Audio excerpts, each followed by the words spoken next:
ओम शांति। 5 अक्टूबर 2022 बाबा के महावाक्य। मीठे बच्चे, इस समय तुम्हारा यह जन्म हीरे समान है, क्योंकि तुम ईश्वरीय संतान बने हो। स्वयं ईश्वर तुम्हें पढ़ाते हैं। तुम दूरादेशी विशाल बुद्धि बनते हो। प्रश्न: तुम बच्चे किस पुरुषार्थ से दूरादेशी और विशाल बुद्धि बन रहे हो? उत्तर: बाप की याद से दूरादेशी और पढ़ाई से विशाल बुद्धि बनते हो। दूरादेशी अर्थात दूर देश में रहने वाले बाप को याद करना। मन मनाभव का अर्थ है दूरादेशी होना। विशाल बुद्धि अर्थात सृष्टि के आदि मध्य अंत का ज्ञान बुद्धि में हो। तुम्हें पहले दूरादेशी फिर विशाल बुद्धि बनना है। गीत: हमारे तीर्थ न्यारे हैं। ओम शांति।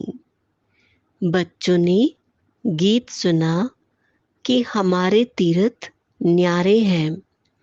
हमारा तीर्थ बहुत दूर है, इसलिए बच्चों को कहा जाता है दूरादेशी भव।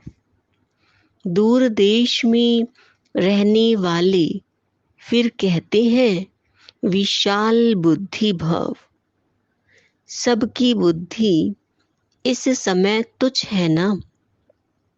माया ने तुच्छ बुद्धि बना दिया है, तो बच्चों की है दूरादेशी बुद्धि अर्थात दूर के रहने वाले की याद, और विशाल बुद्धि अर्थात सारे सृष्टि की आदि मध्य अंत का ज्ञान बुद्धि में है।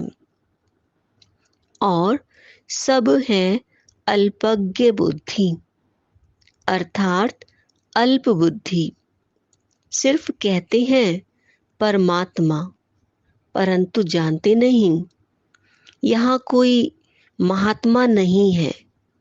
यहाँ तो बाप आकर दूरादेशी बनाते हैं, परंतु दूरादेशी बच्चे कम हैं। भल ज्ञान बहुत है, परंतु दूरादेशी कम है अर्थात बाप की याद में कम रहते हैं।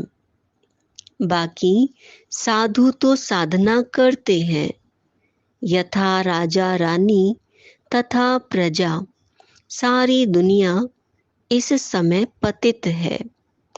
भल महात्मा नाम डाल देते हैं, परंतु महान आत्मा कोई है नहीं। कई फिर श्री कृष्ण को महात्मा कहते हैं। यह फिर भी राइट है, क्योंकि वहाँ श्रेष्ठाचारी दुनिया है। यह तो है भ्रष्टाचारी दुनिया, यथा राजा रानी तथा प्रजा। परंतु इस समय राजा कोई है नहीं, प्रजा का प्रजा पर राज्य है। बाप कहते हैं शास्त्र पढ़ने से तुम मेरे से मिल नहीं सकते और ना ही कोई मुक्ति में जा सकते हैं, जब तक मेरे द्वारा कोई मेरे को ना जाने और जब तक कल्प के अंत में मैं ना आऊं। मनुष्य तो श्री कृष्ण को याद करते हैं, वह तो इस देश का है, दूरादेशी है नहीं। तो बाप को याद करना माना दूरादेशी बनना। मन मना भव का अर्थ है दूरादेशी भव। जो बाप को जानते नहीं तो बाप से वर्षा कैसे मिले? अगर आए नहीं तो रास्ता कैसे मिले? बड़ी समझ की बात है। साजन से बड़ा प्यार चाहिए। कहते हैं एक तू जो मिला तो सब कुछ मिला। तो एक से ही सब कुछ प्राप्ति हो जाती है। ऐसे साजन से बहुत लव चाहिए। यह है बेहद की नॉलेज। विराट ड्रामा अर्थात वैरायटी, जिसमें अनेक मतभेद हैं, तभी कहते हैं द्वैत राज्य। द्वैत या दैत्य एक ही बात है। दैत्य कहा जाता है रावण को। देवता बनाने वाला एक ही बाप है। कहते हैं मनुष्य से देवता, कितनी सहज बात है। तुम हो विशाल बुद्धि। शास्त्र पढ़ने वाले को विशाल बुद्धि नहीं कहेंगे। वह है भक्ति। ज्ञान अलग चीज है, भक्ति अलग चीज है। ज्ञान तो ज्ञान सागर बाप देते हैं। तुम हीरे जैसा थे, अब कोड़ी जैसे बन गए हो। अब बाप हीरे जैसा बनाते हैं। तुम विशाल बुद्धि होने से विश्व पर राज्य करते हो।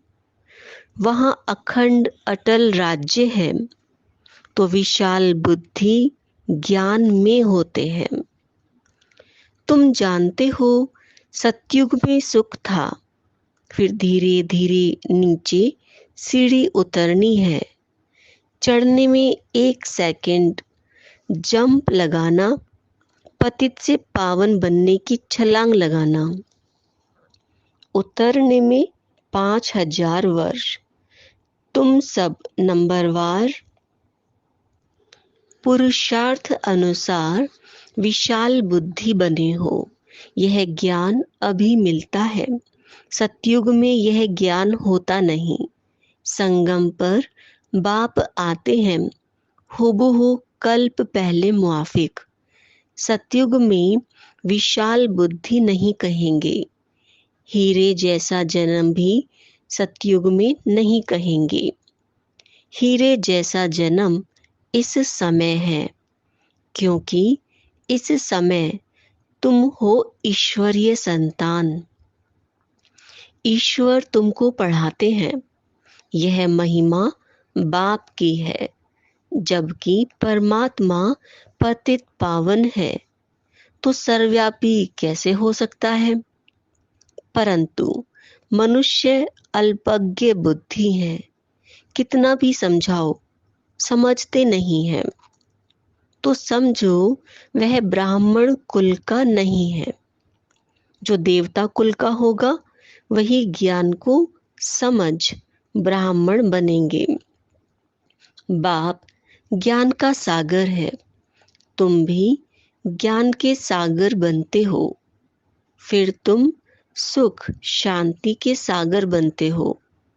सतयुग में सुख अपार रहता है, तो बाप द्वारा तुमको सर्व सुखों की प्राप्ति होती है।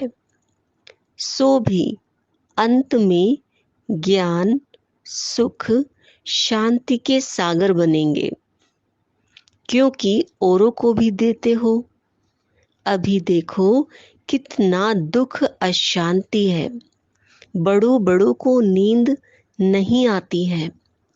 तुम बच्चों को तो कितनी खुशी है, क्योंकि तुम बाप को जानते हो। दुनिया कहती है ओ गॉड फादर, परमपिता परमात्मा, परंतु जानती नहीं।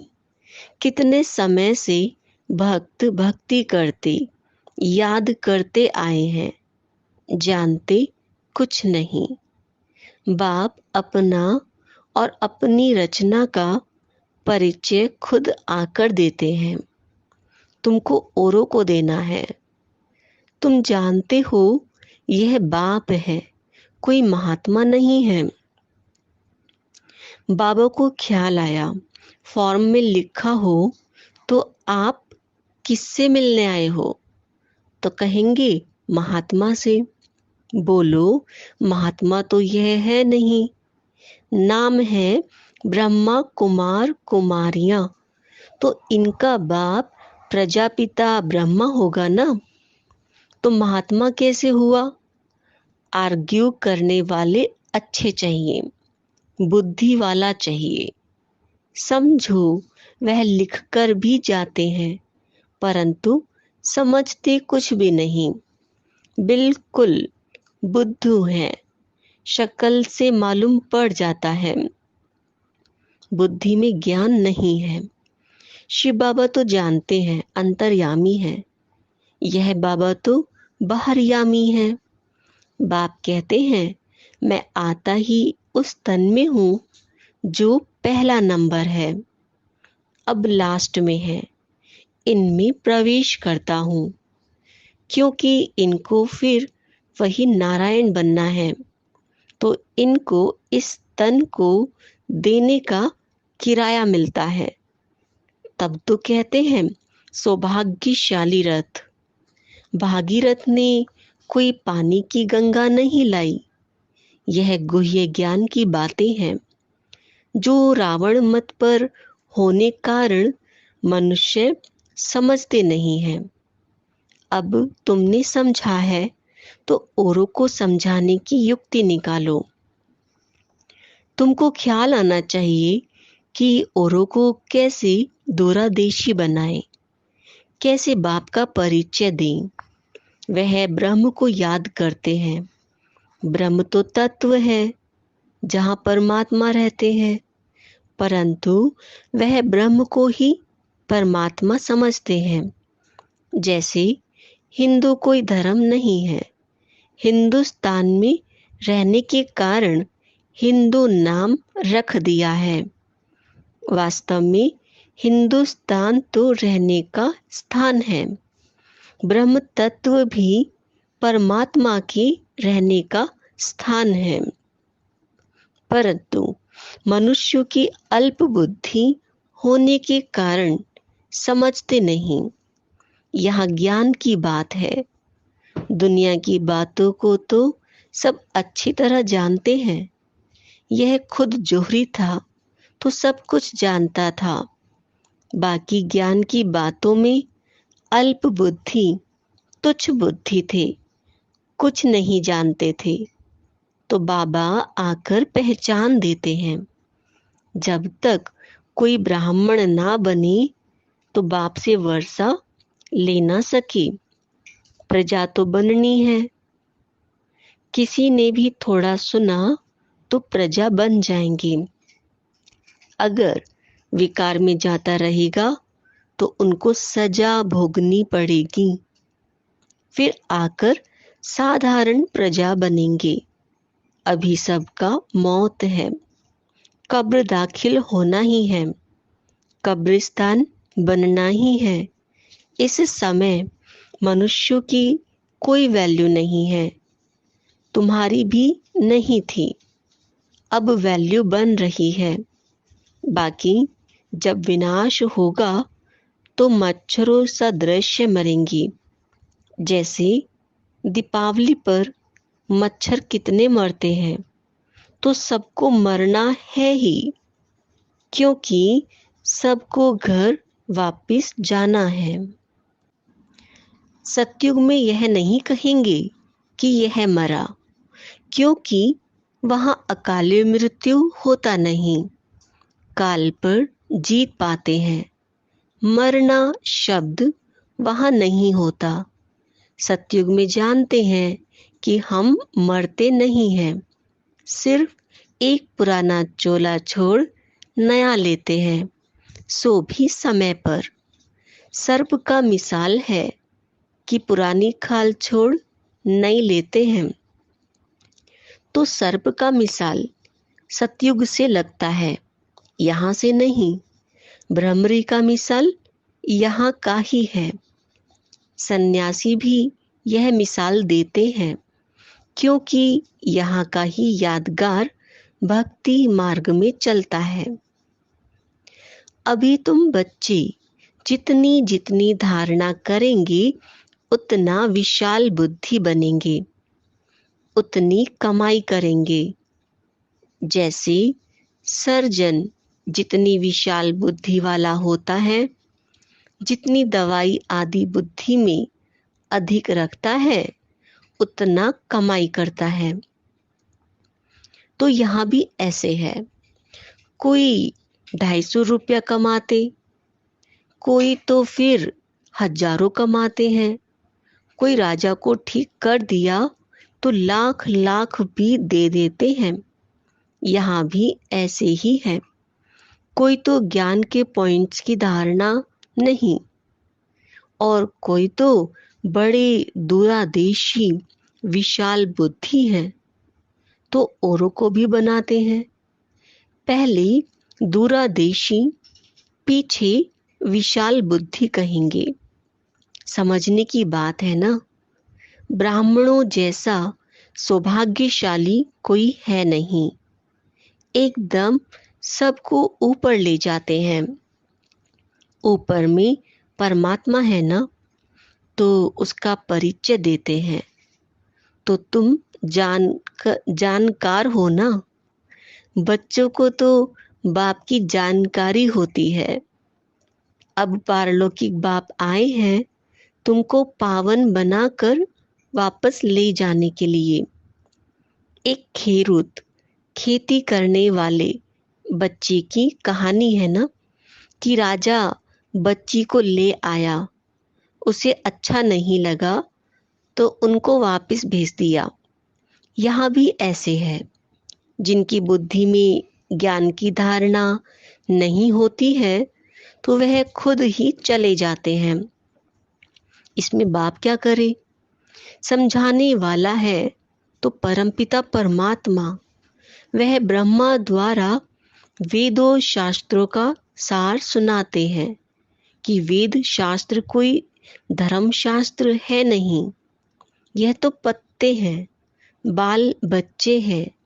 मुख्य धर्म है 4, उसमें ब्राह्मण धर्म भी है मुख्य। हीरे जैसा जन्म देवताओं का नहीं कहेंगे, क्योंकि यह कल्याणकारी लीप धर्माऊ युग है। लीप मास धर्माओं को कहते हैं। यह है संगम युग कल्याणकारी। और जितने भी युग हैं वहाँ अकल्याण ही होता है, क्योंकि डिग्री कम होती जाती है। दिन प्रतिदिन कला कम ही होती जाती है। यह युग ही है कल्याणकारी। तो हर एक को माथा मारना पड़े कि औरों को कैसे समझाएं। यूं तो उस्ताद बता रहे हैं कि रास्ता कैसे बताओ, फिर हर एक का धंधा अपना अपना है। तो यह आना चाहिए कि कैसे औरों को दुबन दलदल से निकालूं। कई तो दलदल से निकालने जाते फिर खुद फंस जाते हैं। तो समझाने की बड़ी युक्ति चाहिए। पहले अल्फ को समझाओ तो बे बादशाही को भी जान जाए और सृष्टि चक्र को भी जान जाए। पहले अल्फ को तो जानो। कोई 1000 दफा लिख कर दे कि अल्फ कौन है, तब यहाँ बैठ सके। कई तो ब्लड से भी लिख कर देते हैं, फिर चले जाते हैं।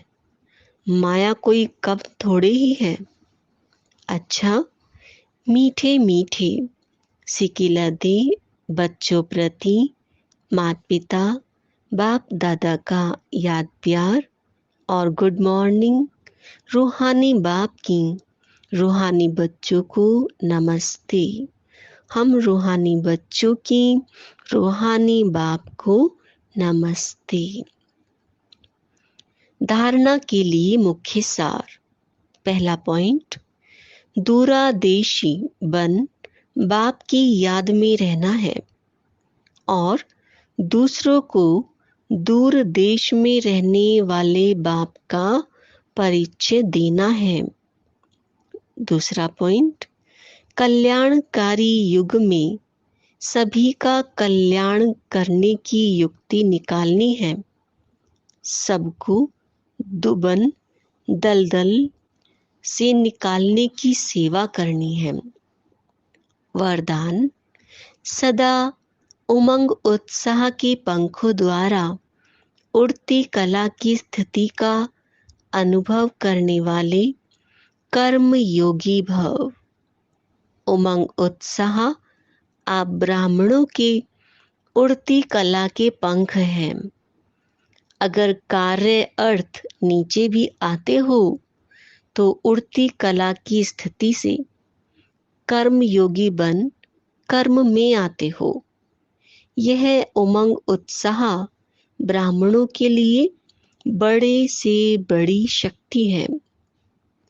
नीरस जीवन नहीं है, उमंग उत्साह का रस है, तो कभी दिल शिकस्त नहीं हो सकते। सदा दिल खुश। उमंग उत्साह तूफान को भी तोहफा बना देता है। परीक्षा व समस्या को मनोरंजन अनुभव कराता है। स्लोगन, जो अशरीरी स्थिति के अभ्यासी हैं उन्हें शरीर की आकर्षित नहीं कर सकती। मातेश्वरी जी के अनमोल महावाक्य।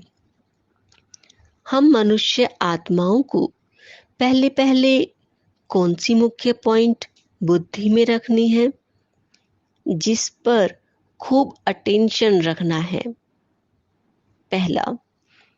पहले तो अपने को यह पक्का निश्चय रखना है कि हमको पढ़ाने वाला कौन है। दूसरी पॉइंट है, हम सभी मनुष्य आत्माएं हैं और परमात्मा हमारा पिता है। हम आत्मा बच्चे और परमात्मा बाप दोनों अलग अलग चीज हैं। तीसरी पॉइंट, ईश्वर बेअंत भी नहीं है, ईश्वर सर्वत्र भी नहीं है। अब यही नॉलेज बुद्धि में रखनी है, इसलिए अपनी नॉलेज औरों से न्यारी है। भले दुनियावी मनुष्य समझते हैं हमको परमात्मा का ज्ञान है। अब उनसे पूछो आप में कौन सा ज्ञान है, तो कहेंगे ईश्वर सर्वव्यापी है। अब परमात्मा तो कहता है मेरा ज्ञान मेरे द्वारा ही मिलता है।